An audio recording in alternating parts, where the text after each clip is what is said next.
Regardez ce petit village italien comme c'est mignon. Franchement, ça n'a pas à rougir des Cinque Terre, etc. Hein. C'est pas exactement la même chose, mais c'est ce petit hameau comme ça, regardez, c'est mignon tout plein. Hein. C'est un petit peu plus stylé dans les Cinque Terre, je vous l'accorde, mais de pas grand chose. Hein. De pas grand chose. Bon bah voilà, hein, voilà la journée à quoi elle va ressembler. Hein. Ça va être matelas et compagnie. J'ai même sorti l'enceinte pour un peu de musique. Parce qu'il va falloir prendre son mal en patience. Voilà, il va falloir bien se cacher du soleil. Et on est parti pour une très longue route.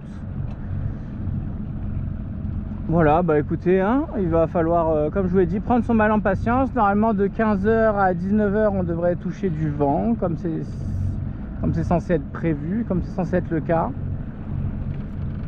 Du coup on en profitera à ce moment là pour faire de la voile uniquement. Et comme prévu avant de partir, voilà, pas de surprise. On est content de trouver un plan d'eau tout plat justement pour faire du moteur. C'est bien plus agréable que des toutes petites vaguelettes. Mais qui dit vaguelette dit du vent, hein. On voit que ça commence à se rider et puis petit à petit normalement il devrait y avoir des petites vaguelettes qui vont arriver, etc. Puis un petit peu de vent et après ça va se recalmer dans la soirée. Mais bon, j'ai bien peur d'arriver très tard dans la nuit à notre point de destination, mais bon, c'est comme ça, on peut pas faire autrement. Il n'y a pas d'étape à mi-chemin et il n'y a pas de prochaine fenêtre météo avant très longtemps. Voilà, donc écoutez, moi je vais vous raconter, qu'est-ce qu'on peut dire? Je peux vous raconter un petit peu déjà comment j'ai fait pour réussir à arriver dans ce port. Pour ceux qui ont suivi toute l'aventure, souvenez-vous, tout simplement on n'arrivait pas à les joindre hein, jusqu'au dernier moment. À la VHF, j'ai tout essayé, hein. J'ai essayé à la VHF en high, la VHF en low une fois devant,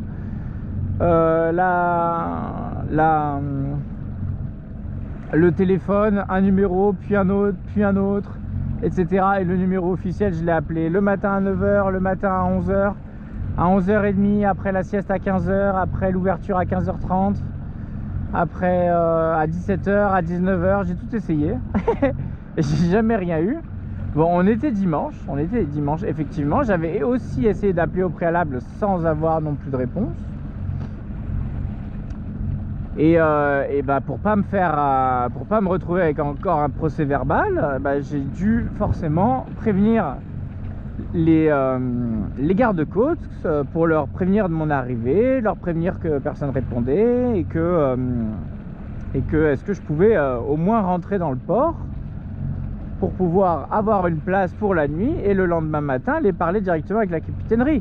Voir s'il y avait vraiment quelqu'un, voir s'il y a personne, voir qu'est-ce qui se passe avec cette ligne téléphonique, etc., etc. Voir si déjà c'était un port de mort-vivant ou si vraiment il y avait quelqu'un, il y avait de la vie à l'intérieur de ce port. Parce que c'était quand même un peu toute la question de se demander pourquoi ça ne répondait pas alors que c'était un port officiel pour le coup et non pas des ports, des pontons privés, etc. comme ça se fait beaucoup ici. Donc là c'était vraiment un port, tout ce qu'il y a de plus officiel, douche, toilette, capitainerie, tout all inclusive, etc. Donc parfait quoi, mais donc ça ne répondait pas. Bref.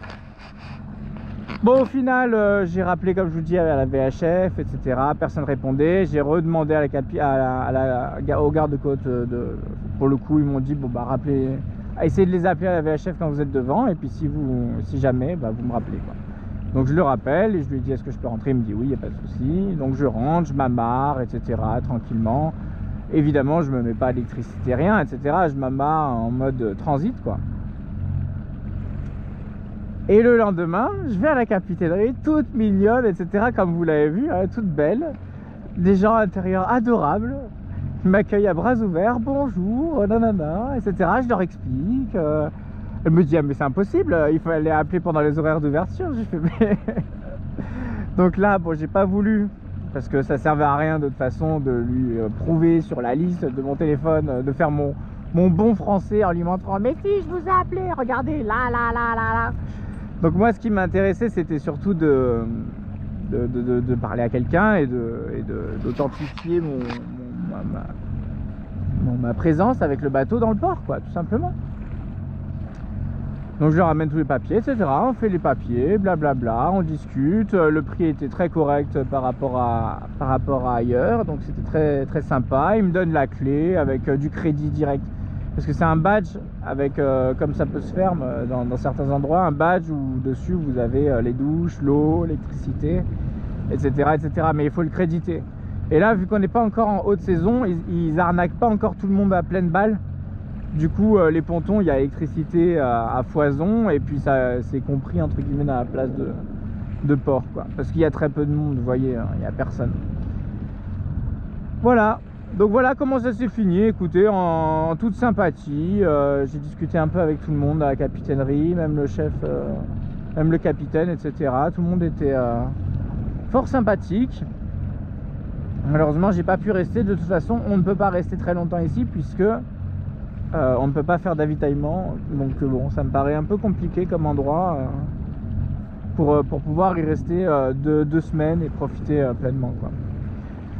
Voilà pour la petite histoire. Écoutez, c'était vraiment pour vous mettre un petit peu à jour sur le journal de bord, quoi, sur votre journal de bord, de savoir un petit peu comment cette histoire s'est finie. Voilà, tout simplement.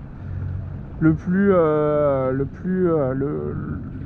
plus atypiquement possible de la région, quoi. C'est vraiment exactement dans les règles de l'art de la Calabre, quoi. Voilà, tout simplement. Avec des gens très sympas, mais personne qui répond au téléphone, quoi. D'ailleurs, les ports suivants, ça répondait pas, les bouées, ça répondait pas, etc. Donc, bon. C'est encore très particulier. D'ailleurs, en parlant des ports suivants, le port suivant sera Vibo Valentia. Je disais toujours Valentina, mais c'est pas Valentina, c'est Valentia. Vibo Valentia, qui est autre que l'ancienne Hipponion. Hipponion, qui était une ville grecque, un comptoir grec, encore une fois. Je sais pas si on va pouvoir voir quelque chose. J'ai l'impression que non. J'ai l'impression que c'est loin, qu'il n'y a pas de transport, que je pourrais pas y accéder en trottinette. Donc malheureusement, je sais pas trop ce qu'on pourra y faire. On va voir. En tout cas, on va atterrir là-bas pour ce soir. Et par la suite, on va aller à Tropea. Tropea, qui est un petit bijou de la Calabre. J'ai l'impression que c'est le bijou de la Calabre, quoi. L'endroit le plus stylé. Après, on verra, on fera le tour. Mais quand je dis stylé, c'est pas au niveau de la nature, mais plutôt au niveau de... C'est le petit Saint-Tropez de la Calabre, j'ai l'impression. D'ailleurs, les prix remontent aussi, donc ça se ressent. Après, c'est le port le plus près du Stromboli, donc ça se comprend aussi. Voilà. Une fois à Tropea, donc on va y aller tous ensemble, etc. Ça va être très sympa. Là, en toute logique, je vais vous laisser, hein, à part si la météo change énormément. Mais normalement, j'ai du monde qui va venir à bord, hein. J'ai encore ma petite soeur, son chéri, et ma mère, mes parents qui vont venir. Donc ça va être très sympa. Et on va aller faire normalement le tour des éoliennes. Donc il y a donc Stromboli, il y en a une autre petite, je ne me rappelle plus trop, mais on peut pas y accoster. Stromboli, on peut pas y accoster non plus parce qu'il n'y a qu'un dock, un dock pour les ferries, mais pas pour les plaisanciers. Mais par contre, il y a un champ de bouée. Donc j'ai déjà réservé 2 nuits au pied du Stromboli à ces bouées là. Comme ça, on va pouvoir peut-être même naviguer de nuit, etc. Parce qu'apparemment, c'est comme ça que c'est le plus joli. Donc on verra ce qu'il en est. En tout cas, je vous en parlerai. On prendra des photos, évidemment pas de nuit, mais pour le reste, je vous ferai un petit débrief. Hein. Il faut encore que... Enfin, voilà. En tout cas, il y aura donc le Stromboli. Après, il y a cette petite île dont j'oublie le nom pour l'instant. Après, il y a Lipari. Il y en a d'autres. Hein. Il y a Santa Truc, etc. Il y a toutes celles encore à l'ouest, mais on va pas les faire. Il y a Lipari, avec des ports pour le coup, où on peut aller à terre. Et il y a Vulcano, où il y a un port au nord de la baie qui est normal, cher, mais normal et bien dans la baie, très joli, etc. Et il y a un autre port qui est hors de prix, mais qui est sous les cendres du volcan, quoi. Il est vraiment au pied du volcan, donc j'ai hâte de voir au moins à quoi ça ressemble. Et voilà, une fois qu'on aura fini ça, on verra du temps, de la météo, combien de temps ça nous prend, etc. Mais en soi, moi j'aimerais, je vais passer Messine. Et après, donc le détroit de Messine, c'est le détroit très célèbre entre Caribe et Silla, qui se trouve exactement entre le nord-est de la Sicile et la pointe du pied de la botte italienne. Donc il y a un petit passage à cet endroit-là, donc je vais traverser tout ça, essayer de longer si possible la côte italienne, en longeant l'Etna, en longeant Taormine, Catane, Syracuse, toutes ces choses-là. Voilà, il y a pas mal de belles villes déjà de ce côté-là, au pied de l'Etna, pour une partie du parcours. Et après, je remonterai en Calabre. Voilà, ça c'est pour le plan de nav théorique. Comme ça, au moins, vous êtes au courant un petit peu d'où on venait, où on va, etc. Et puis, donc, je sais pas si je vous retrouverai en Sicile, en Calabre, avant Messine, après Messine, mais en gros, ce sera dans ce coin-là. Voilà, on aura plein de choses, j'aurai plein de choses à vous raconter qui plus est. Et après, on aura encore pas mal de choses à voir, hein, parce qu'on a encore pas mal de milles jusqu'à Gallipoli. Puisque l'idée, ça va être de faire de Reggio à Gallipoli en faisant tous les ports de la côte, quoi, quasiment, ou en tout cas une grande partie, encore une fois. Donc, ça risque d'être très intéressant pour vous. J'espère que ce sera dans de meilleures conditions que cela. Si les ports deviennent moins chers, ça nous permet de pouvoir attendre de meilleures fenêtres météo. Si les ports sont chers, ça nous contraint à devoir... c'est pas partir coûte que coûte, c'est... Comment dire, notre... comment on appelle ça, nos concessions que l'on fait sur telle ou telle, sur la météo, puisque la météo ne sera jamais parfaite. C'est très très rare, ça n'arrive jamais vraiment. Donc il y a toujours quelque chose. Soit le ciel est un peu couvert, soit il y a quelques vagues, soit il y a trop de vent, soit il n'y a pas assez de vent, soit quand on arrive le vent forcit, soit quand on part il y a beaucoup de vent pour la manœuvre de port, soit j'en sais rien, soit il va pleuvoir, soit il y a de l'orage le soir, etc. Donc on est toujours un petit peu de trouver un compromis entre tout ça pour trouver notre meilleure fenêtre de navigation. D'accord? Il y a évidemment des critères qui sont bien plus importants que d'autres, mais en soi, pour avoir la navigation parfaite, il faudrait que tous les critères soient bons. Voilà. Donc, et quand les ports sont chers, nos critères, ils se rétrécissent un petit peu au minimum, c'est-à-dire au vent, à la capacité de le faire au moteur complètement, au port de repli, voilà les trucs les plus basiques. Et puis après, moins ils sont chers, plus on va se permettre d'attendre, de profiter en plus de ça, de ces magnifiques régions, et de consommer local en plus, c'est intéressant pour eux. Et plus on va pouvoir choisir des fenêtres météo pour surtout augmenter le nombre d'heures de voile, hein. Là on parle de la Méditerranée, hein, typiquement, et qui plus est même la Méditerranée en début d'été en mer Tyrrhénienne, hein, parce que évidemment en France c'est pas du tout pareil avec le Mistral et la Tramontane, c'est toute une autre histoire. Et le sud, enfin bref, en Méditerranée française c'est encore différent, même s'il arrive d'avoir des journées identiques. Voilà, bon écoutez, que dire d'autre, hein. Le paysage est magnifique, comme vous pouvez le voir. On découvre cette belle Calabre.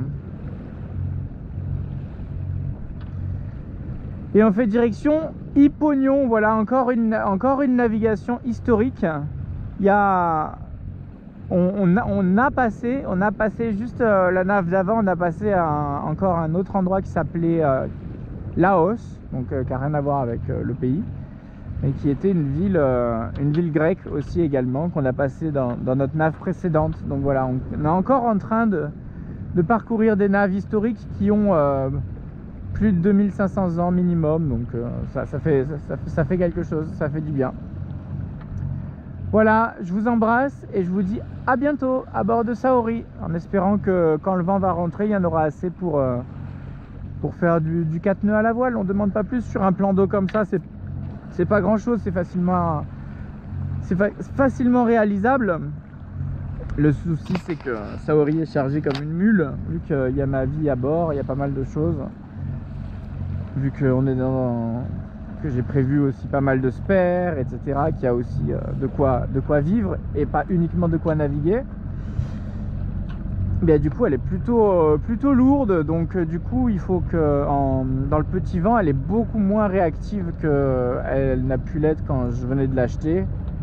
où là elle gîtait très facilement, il fallait très vite réduire la voile.